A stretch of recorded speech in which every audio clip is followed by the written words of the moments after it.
Shabbat Shalom, Haverim. Shabbat Shalom, Legulam. Shabbat Shalom a todos. Shabbat Shalom, meu irmão. Shabbat Shalom, minha irmã. Shabbat Shalom para o Brasil. Shabbat Shalom para Israel. Shabbat Shalom para o mundo. Estamos precisando de paz. Mas é lícito que as revelações que o Eterno fez se cumpram. Há muitos anos atrás, o Eterno chegou para Moshe e disse as seguintes palavras: Zahor et Yom HaShabbat lekadisho. Lembra-te do dia de Shabat para o santificar, para o guardar. E apesar de todos os problemas, de todas as perseguições, o povo do Eterno tem pelo menos guardado o sábado na sua consciência. Então, fazendo menção a este mandamento, vamos estudar mais uma porção da Torá, mais uma paraxá. E a paraxá desta semana é Pekudê. Pekudê. Ela fica no livro de Shemot, que é Êxodo, né, a partir do 38, 21, até o 40, 38. Exato. Até o 40, 38. E nessa porção, Moshe informa a Bnei Israel de como foram utilizadas as doações. Eu gosto de salientar esse assunto, né, e lembrar, comparar Moshe, Haron, os líderes, os homens que foram chamados pelo Eterno. Eles não foram escolhidos, eles foram chamados, né, e atenderam a esse chamado. A diferença desses homens para os que se dizem serem escolhidos hoje. Hoje eles não são chamados, eles são escolhidos. Eu fui escolhido. Moshe, ele teve em sua vida, ele teve 3 oportunidades de ficar rico, milionário, se assim podemos dizer. E ele não quis. A primeira foi quando ele estava no palácio de Faraó. Ele tinha tudo ali. Ele podia muito bem se tranquilizar, né, e aceitar aquela vida de príncipe no palácio do Faraó. E ele não quis. Ele preferiu o deserto de Midian. A segunda vez foi quando ele estava liderando o povo, saindo do Egito, onde todos os egípcios deram ouro, prata, né, utensílios, vestes preciosas, tudo isso. E ele não quis. A preocupação de Moshe era encontrar o baú onde estavam os ossos de Yosef, para cumprir a promessa, né, que foi feita a Yosef. Outros, né, se preocuparam em sair ricos de lá, como Coré, né, saiu milionário do Egito. E a terceira vez foi agora, né, na construção do Mishkan. Eu vejo muitos líderes religiosos aí, principalmente no segmento do cristianismo, que são os piores, né, fazem vergonhas às outras religiões, às outras denominações. O cristianismo me parece que é o mais ganancioso que tem, porque você não vê isso em outras religiões. Mas dentro do cristianismo nós encontramos mercenários, né, que se utilizam da palavra do Eterno para agarinhar riquezas. E Moshe podia ter feito isso. Como líder, ele podia continuar recebendo os donativos para a construção do Mishkan, do tabernáculo, né, porque o povo estava doando com vontade, né, queria ser absorvido do pecado do bezerro de ouro, queriam ser perdoados, e aí cumpriram essa missão, né, com muito amor e fervor. E quando chegou um determinado momento, Moshe disse, não, para, já deu, não precisa mais. E apesar disso, mesmo tendo a aprovação do Eterno, e o Eterno sabendo que Moshe era honesto, ele ainda resolveu prestar conta de tudo que foi utilizado na construção do Mishkan com o povo hebreu. Então vou ler alguns textos aqui, que é para a gente, o Mishkan, o tabernáculo e todos os seus sagrados recipientes foram terminados, somente faltava costurar as vestes dos Kohanim. Moshe decidiu, calcularei exatamente a quantidade total de ouro, prata, cobre que foi doada e informarei ao povo para qual objeto do Mishkan se utilizaram estes materiais. Não quero que ninguém suspeite que guardei uma parte de ouro ou prata para mim. Moshe então disse a Bnei Israel, deixem-me apresentar-lhe o balanço exato de como utilizei esses materiais que vocês doaram.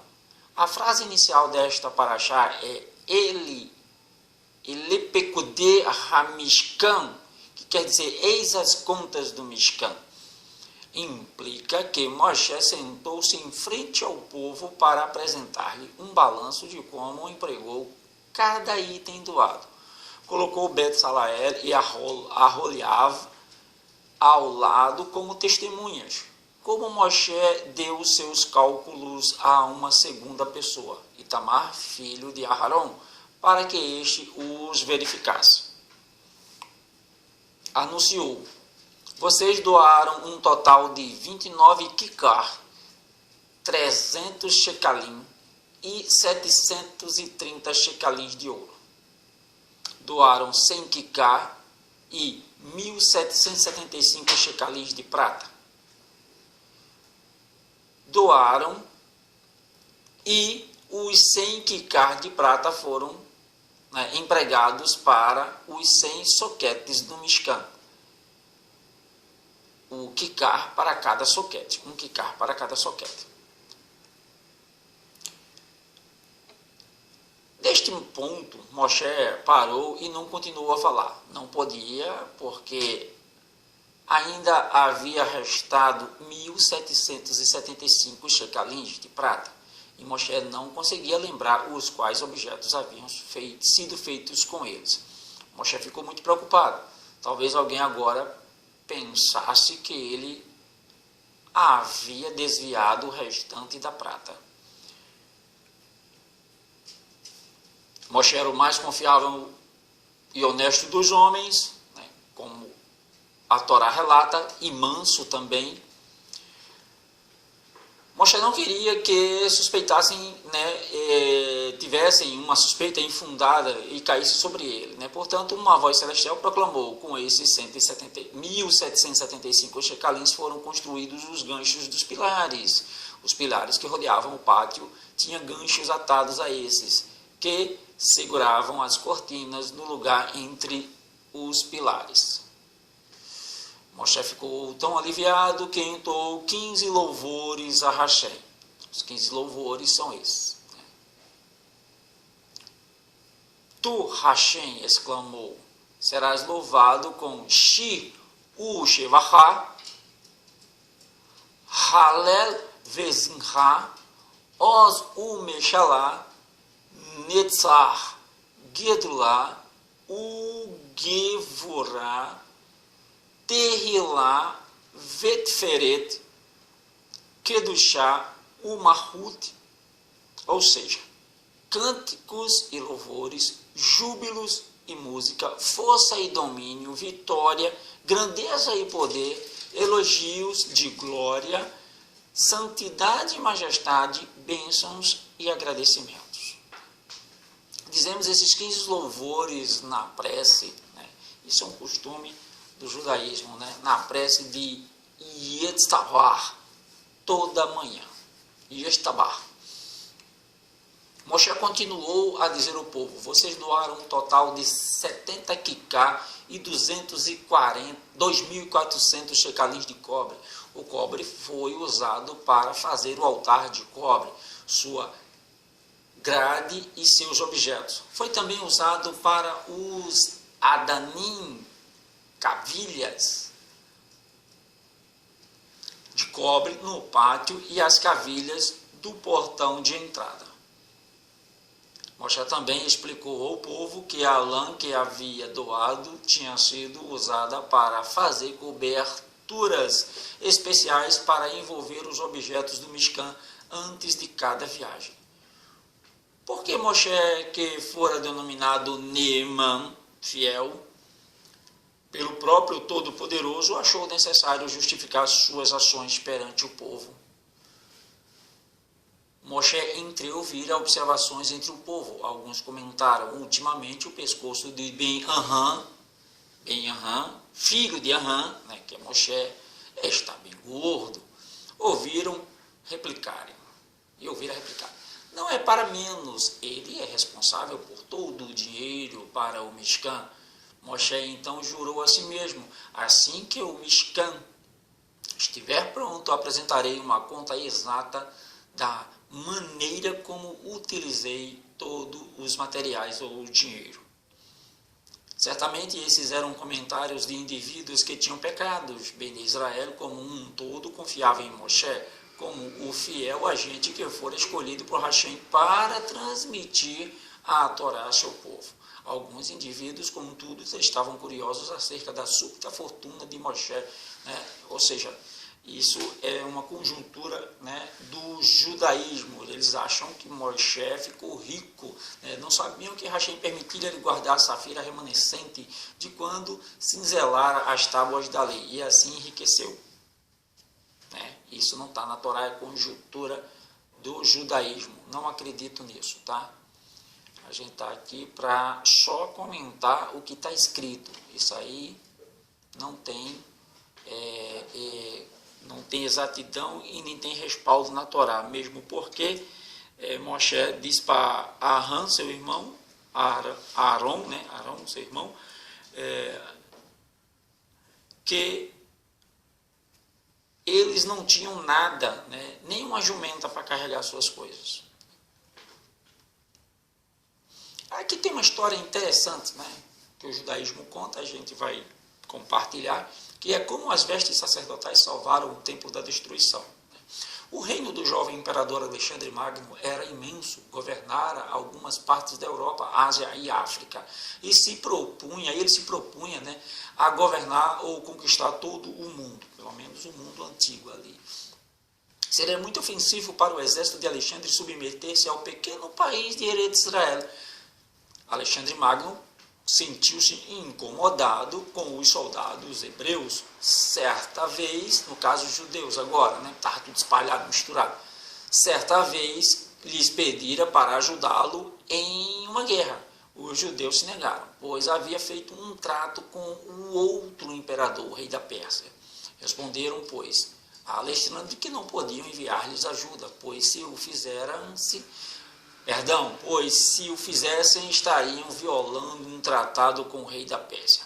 Porém, um grupo de inimigos dos judeus, os cutins, que aí eles denominam aqui como samaritanos, isso aqui é uma história transmitida pelo judaísmo, então eles não podiam colocar outro inimigo a não ser os samaritanos, que viviam em Eretz Israel. Ouviram os soldados que os samaritanos são os antigos filisteus, por aí. Então eles enviaram os soldados em apoio a Alexandre, Os cutins falaram mal dos judeus a Alexandre Magno. Os judeus pretendem rebelar-se contra ti, protestaram ao imperador. Destrói o templo deles e a cidade rebelde onde está situado Jerusalém. Lembre daquela passagem, que a samaritana chega para Yeshua e pergunta, onde devemos adorar? Os judeus dizem que é no templo, os nossos pais dizem que é no monte, então os samaritanos não adoravam no templo, então nada melhor para eles como vingança que o templo seja destruído. porque os samaritanos ficaram adorando no monte, se eu não me engano, no Monte Moriá. Alexandre acreditou nestas palavras e concordou em destruir o Beit Hamikdash, o tabernáculo, ou seja, o templo agora, né? O templo, no caso já o templo de Salomão. Não, o templo de Salomão foi destruído pelos babilônicos, talvez aqui seja já o templo, né, de Herodes. Por isso que a história é meio confusa, né? Porque Alexandre Magno, aí tem que encaixar, e Alexandre Magno está depois do reino babilônico, né? E o templo de Herodes já era bem mais para frente, então, né, fica meio estranha essa história. Alexandre acreditou, se você consegue encaixar essa história aí, bota aí no comentário. Quando os judeus souberam disto, todos em Eretz Israel se entristeceram, avisaram o Kohen Gadol, Shimon Hatzadik, né, que Alexandre estava para destruir o Beit Hamikdash. Shimon sabia que somente uma medida drástica impediria que o exército de Alexandre conquistasse Jerusalém. Shimon Hatzadik ficou sabendo que Alexandre e seus homens marchavam para a cidade santa.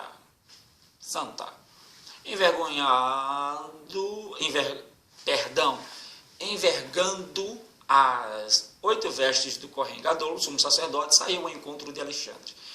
E acompanhado das grandes figuras de Jerusalém e dos jovens Kohanim, com tochas acesas. Shimon Hatzadik e seu grupo marcharam durante toda a noite e na manhã seguinte se aproximaram dos homens de Alexandre. Quem são estas pessoas? Perguntou o imperador aos Cutim. São os judeus que se rebelaram contra ti, majestade, responderam. Quando Alexandre se encontrou frente a frente com Shimon Hatzadik, aconteceu algo espantoso. O imperador famoso no mundo inteiro, perante quem todos se inclinavam, desceu do cavalo e fez uma profunda reverência ante o adornado e resplandecente Tzadik. Seus homens não acreditavam no que estavam vendo. Porque tu, ó Alexandre Magno, deverias se inclinar perante um judeu? Perguntaram ao imperador. Alexandre explicou.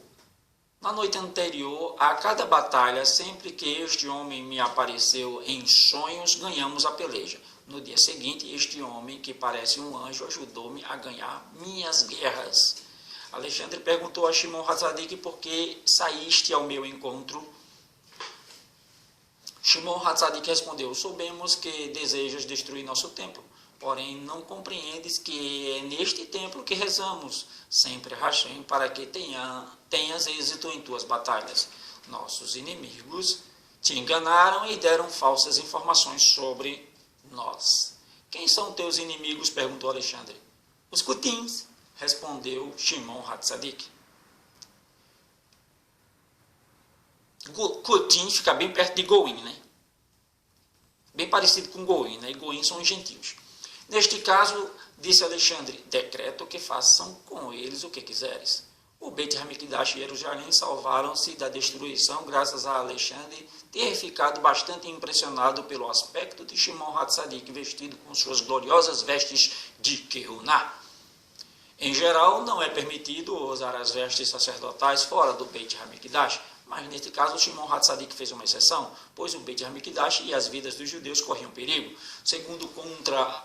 Segundo outra opinião de nossos sábios, as roupas usadas por Shimon Hatzadik eram exatamente iguais na aparência às vestes de Kehuná, mas não eram as sagradas, apenas uma imitação, ou seja, uma cópia.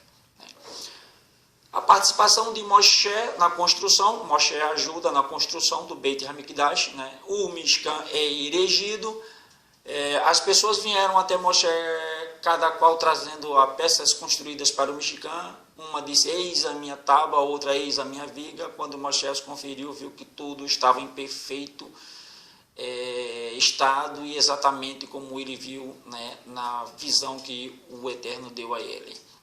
A obra fora completada 3 meses de trabalho, depois de 3 meses de trabalho. Foi terminada em 25 de Kislev de 2449, após a criação. Ou seja, o calendário calendário judaico, ele não começa depois, né, da aparição de Yeshua HaMashiach, ou como o calendário cristão diz, Jesus Cristo, né?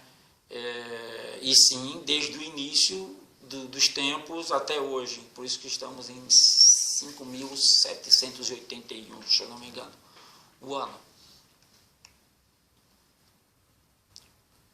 Moshe pensou que o Mishkan seria montado e inaugurado imediatamente. Contudo, Hashem disse: aguarda outros 3 meses antes de armá-lo.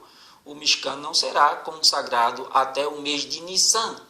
Aquele mês foi considerado merecedor da inauguração. Se eu não me engano, terminou e aí passou todo o verão, né? E aí todo o inverno, me parece que é o inverno, e aí ele é inaugurado na primavera, Nissan. Não tenho muita certeza, tá? Depois calcula aí, se eu não me engano é isso aí, né? Não inaugura agora, imagino que seja por conta do inverno, que bem que no deserto não tem inverno, né? Não sabemos de precisão porque o Eterno não deixou o Mishkan ser inaugurado de início, mas o que é que nos dá a entender? Que quando eles chegassem em Eretz Kenaã, ou em Kenaã, eles iam ter as estações. O inverno deve fazer frio, né, no deserto, já faz frio à noite, imagina no inverno. E neva também, né, neva. Então, pode ter sido essa a causa. Não temos plena certeza. Mas quando chegassem em Eretz Kenaã, as estações iam ser normais e o Eterno queria que o ano começasse em 1º de Nissan. Vale lembrar que o ano do Eterno, o ano, né, digamos, geográfico, começa em Nissan, né, de acordo com a palavra do Eterno. Mas hoje o ano cívico em Israel, ele começa em meados de setembro para outubro, por aí. Que é onde se comemora o Rosh Hashanah. Hashem ordenou a Moshe que esperasse até Rosh Hodesh, Nissan, pois Nissan é um mês de júbilo. Em Nissan, Abraão ficou sabendo que Isaac nasceria. Em Nissan, os judeus foram redimidos do Egito. Em Nissan, seremos redimidos no futuro. Assim, a celebração da inauguração seria intensificada pela lembrança dessas outras ocasiões alegres. Ou seja, depois de Nissan, aí vem a Páscoa, né? Como Hashem não dedicou o Mishkan no dia 25 de Kislei, disse: farei uma inauguração diferente nesta data. Dia 25 de Kislei, os macabeus renovaram o segundo Beit HaMikdash. Este dia será o primeiro dia de Hanukkah.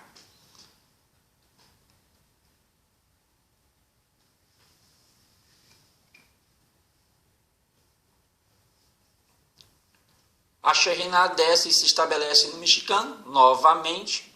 O 8º dia da inauguração era o primeiro dia de Nissan. Os grandes eventos daquele dia especial serão relatados mais adiante em detalhes na Parashá Shemini. Interessante é que a gente está, né, no mês de Nissan agora, né? A Parashá ela é mesmo na data onde o Mishkan foi inaugurado. O Mishkan servia como testemunho para todas as nações que Hashem perdoara Bene Israel por terem feito o bezerro de ouro. Hashem havia retirado sua divindade quando eles pecaram. Porém, sua nuvem de glória reaparecera no dia em que começaram a trabalhar no Mishkan. O Mishkan era um sinal de amor de Hashem por Bene Israel, um sinal que ele estava sempre no meio deles. Essa parte é interessante, fica como curiosidade, não podemos dizer que isso realmente é exato, é verdade, mas é bem interessante e tem lógica.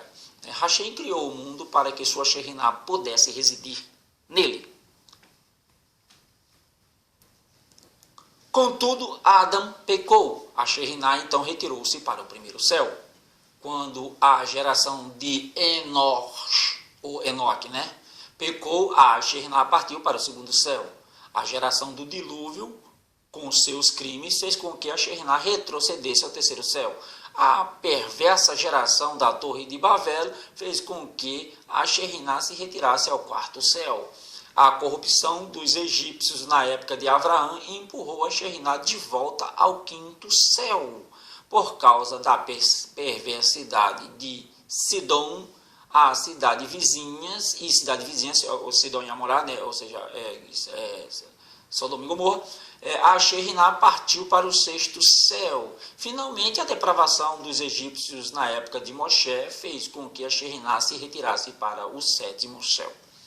Se eu não me engano, em uma das cartas, Shaul Hachalia, Paulo, ele fala que ele foi até, se eu não me engano, o terceiro céu. Né? Ele relata até o terceiro. Então, nós temos aí um texto que já dá evidências dessa lógica nos escritos Nazarim, ou seja, no Novo Testamento. O que foi que aconteceu? 7 Tzadikim restauraram a Shekhinah para este mundo, de novo. Abraão trouxe de volta ao sexto céu. Yitzhak devolveu a Shekhinah ao quinto céu. Jacó fez com que a Shekhinah descesse ao quarto céu. Levi trouxe-a de volta ao terceiro céu. Kehat puxou-a para o segundo céu. Anram, pai de Moshe, restaurou a Shekhinah ao primeiro céu. Quando Moshe ergueu o Mishkan, a Shekhinah desceu do primeiro céu e novamente retornou à terra. Apesar da divindade estar centrada no Mishkan, a glória de Hashem irradiava de lá para o mundo todo.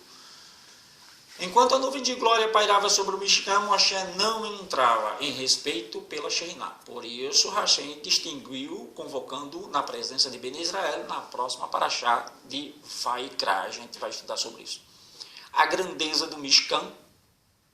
O Mishkan era tão grande que seus sagrados recipientes nunca caíram em mãos não judias.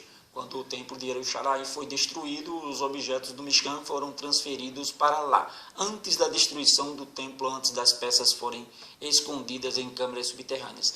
Se realmente isso aconteceu,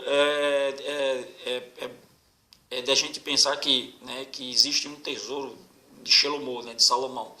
Mas o que dá a entender é que o Nabucodonosor, levou tudo, né? Levou tudo, na primeira destruição. Levou tudo. Né?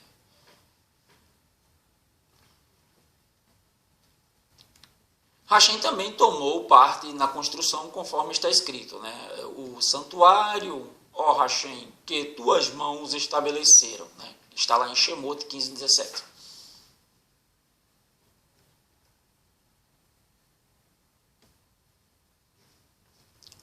O que podemos fazer para que a santidade retorne ao nosso meio? Né? Por que isso? Porque quando o Mishkan foi substituído pelo Beit HaMikdash, o templo, né? A Shekhinah começou a pairar no templo. Com a construção do Mishkan, a obra da criação finalmente estava concluída. O mundo se sustentava por 3 pilares: Torá, Avodá, sacrifício e oração, e Gemilut Hassadim, atos de bondade. Do momento da criação até a outorga da Torá, o mundo assentou-se unicamente sobre o pilar de bondade. Depois da entrega da Torá, o mundo pôde manter-se sobre 2 suportes, bondade e Torá, mas ele ainda não estava firmemente estabelecido. Uma cadeira que se apoia em 2 pernas não é tão firme, não tem como ser firme.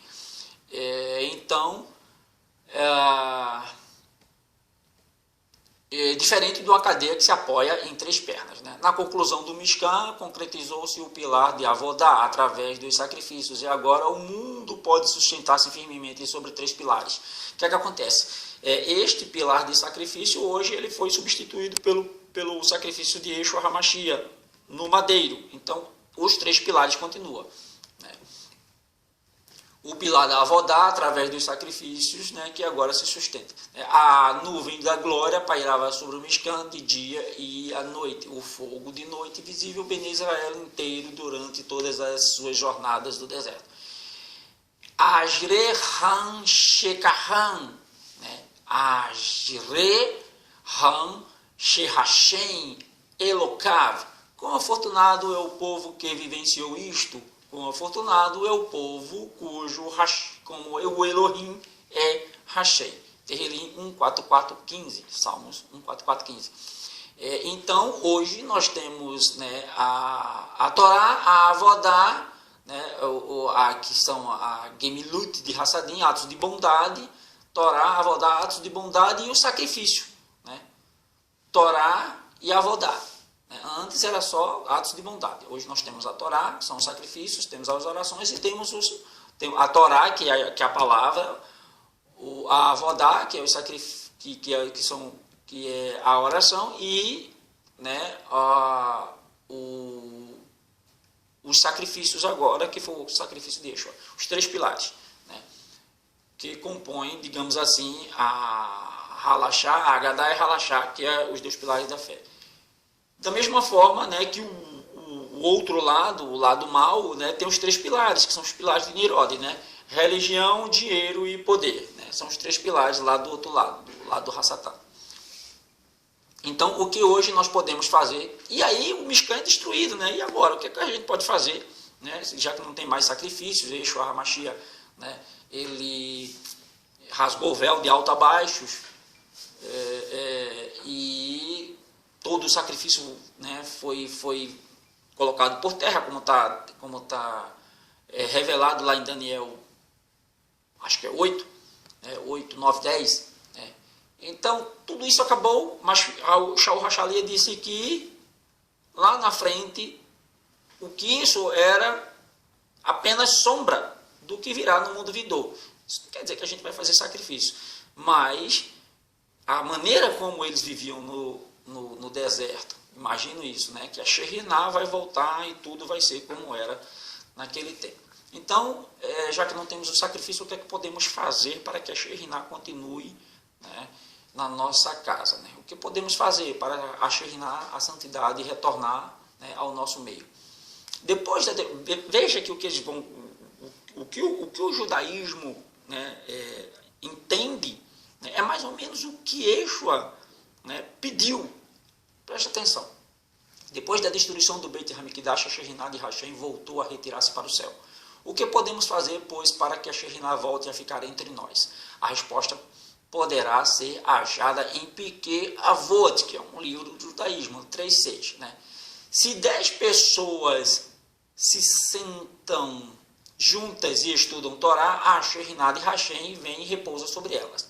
E também, se 5 ou 3 ou somente 2 pessoas estudam juntas a Torá, a Shekhinah repousa sobre elas. E até mesmo uma só pessoa em qualquer lugar da terra se sentar a estudar a Torá, a Shekhinah repousa sobre ele. Quanto mais pessoas se sentarem juntas e estudarem a Torá, maior será a medida de Shekhinah que desce e pousa sobre elas. Cada um de nós tem o poder de fazer com que a Shekhinah volte a descer à terra de imediato. Yeshua, ele pediu assim: se 2 ou 3 estiverem conversando em meu nome, eu estarei no meio deles. Lembre-se que Yeshua disse: eu sou a palavra, eu sou o verbo é a Torá. Ou seja, se você estuda a Torá, Yeshua está presente, porque ele era a Torá, né, encarnada. Ele não falava dele mesmo, ele falava o que a Torá falava. E ainda tem gente que diz que a Torá é velha, né, que no Velho Testamento não serve mais para nada. Mas Yeshua, ele disse que ele era a palavra, e o Novo Testamento não estava escrito ainda. Então ele estava falando do Velho Testamento. Assim, estou usando essa linguagem para que você entenda, né, porque a gente não tem o Velho Testamento como Velho Testamento, e sim como Torá e escritos dos profetas e históricos. Né? E o Novo Testamento a gente chama de escritos Nazarim, que é os escritos do Nazareno. Veja que Yeshua, né, ele traz um conteúdo que já existia há muito tempo, que é, se você se juntar, né, eles acreditavam que se eles se juntassem, né, e começassem a estudar a Torá, né,